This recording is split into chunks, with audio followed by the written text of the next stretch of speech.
Okay, so this is video number 7, and we're going to talk about similar to what we talked about in the previous video, but we're going to map out a product funnel that is just for services. So let's head on over to the flow chart and let's find a service and break it down. Okay, so let's use the previous example with the scuba diving, but instead of a product or a course or information product or something like that, let's talk about a service. So let's say, for example, that you offer a scuba diving service or a training. So you really need to figure out what category does that fit in. Does it fit in where you're training somebody? Does it fit in maybe tourism or entertainment? You need to figure that out first and write that down. So in this case, we could do scuba diving one-on-one consulting. So that could be a one-on-one personal training kind of thing. And let's delete these two here. And let's say this will be OTO 3. And with the service-based business, you could do that, and then you could do a downsell. So if somebody could not afford that, they could have something like a scuba diving group consulting. And that can be OTO 3. We'll call that downsell. So a downsell is basically if somebody says no to this, they are then presented with this, right? So that's basically how it works. Now, how can we best ultimately sell this OTO 3 here?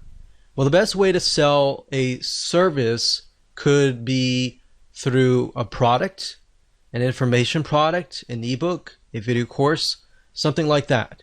So if your ultimate goal is to get them here, then similarly as the previous funnel, you could use a video course. So that could be a scuba diving course, we'll say video course. And then if we take a snippet of the course over here, this could be a scuba diving port. And then we can move back again over here. And this could be something like a scuba diving checklist, like a diagnostic test or something. So let's see, OTO 3, 2, 1, front end offer. So I'm going to actually do just OTO 2 because in this case we could solve their problems via this.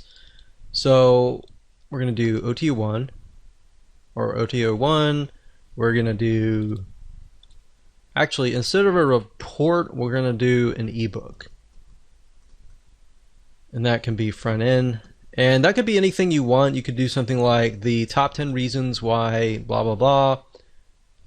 You fail in scuba diving. And then you could have the done for you service over here that talks about how to succeed or how to avoid these failures or whatever. So this could be of course, the lead magnet, which is the freebie that you give away for free in exchange for somebody's email address so that you can communicate with them over and over again. So that can be it for a service-based business. So essentially somebody wants you to take them by the hand and walk them through the process. So another service-based business could be done for you. I mean, essentially everything that is service-based business is done for you. You're doing it for them. Even a plumber. I've actually purchased from a plumber before, and they have had one-time offers as well. But just keep in mind, you don't want to, with service-based business, you want to avoid forcing people.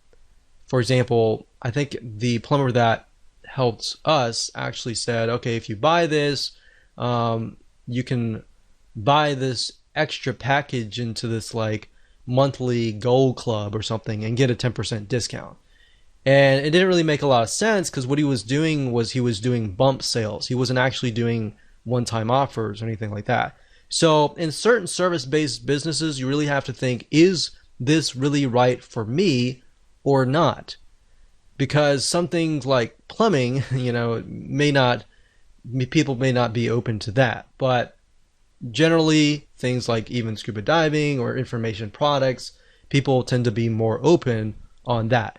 So I hope that gives you a better view of the different ways to go ahead and create a funnel for a service-based business. So remember, mix and match. If you can best educate the person before they get to your service, before they get to your product, that is a more ideal situation.